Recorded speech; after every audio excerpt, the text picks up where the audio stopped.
গতকাল রাতে আচমকা পশ্চিম জেলার অন্তর্গত সিধাই থানায় খবর আসে মোহিনীপুর গ্রাম পঞ্চায়েতের একটি রাবার বাগানে এক অপরিচিত ব্যক্তিকে আটক করে রাখে গ্রামবাসীরা।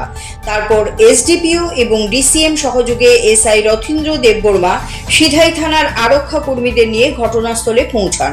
তার নাম রামকৃষ্ণ পাল, বয়স ৩৯। তার বাবার নাম মৃত নগেন্দ্র পাল, বাড়ি জগৎপুর। তার কাছ থেকে 4টে প্যাকেটে 94টা কফ সিরাপ, 2.29 গ্রাম হেরোইন এবং 5টা তাজা বুলেট উদ্ধার করে পুলিশ। গ্রামের যুবকরা তাকে ধরে প্রথমে কিছু উত্তম মধ্যম দেয়, যার ফলে সে আহত হয়। সিধাই থানার আরক্ষা কর্মীরা প্রথমে তাকে মোহনপুর সিএসসিতে নিয়ে যায় এবং চিকিৎসা করিয়ে থানায় এনে রাখে।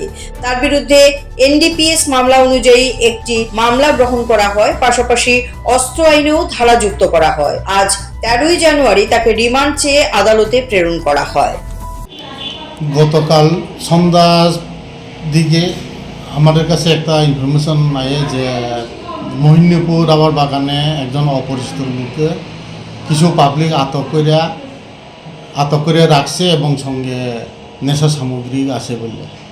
তো সঙ্গে সঙ্গে আমি SI Rathindra Debbarma, SI Kushachandra Tripura, SI NT হারাম এবং থানার স্টাফদের নিয়ে ঘটনাস্থলে যাই এবং দেখতে পাই সেখানে একজন অপরিচিত লোক আহত অবস্থায় আছে এবং লগে একটা ব্যাগ দেখতে পাই।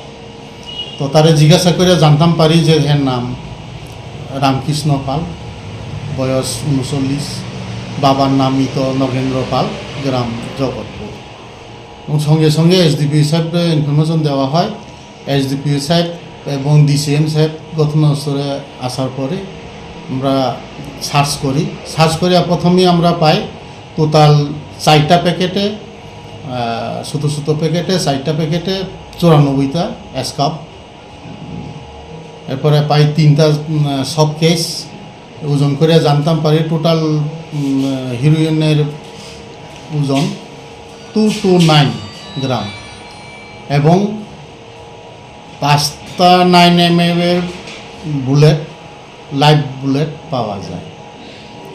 এরপরে এগুলি ম্যাজিস্ট্রেটের সামনে এবং পাবলিকের সামনে আমরা সিজ করে লয়ে আনি এবং তার এগেইনস্টে একটা এনডিপিএসের মামলা নথিভুক্ত করি।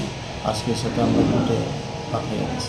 শুধু কি এনডিপিএস একটা মামলা করেছে নাকি আর্মসেকও আছে? আর্মসেক এবং এনডিপিএস। আহত অবস্থা বলতে ওখানকার যারা ডিটেল লোকাল পাবলিক, ওই নেশা তো এখন কেউ দেখতেও পারে না, এটাই যার ধরনের কিছু মারপিট করছে, কিছু পায়ে ব্যথা পাইছে।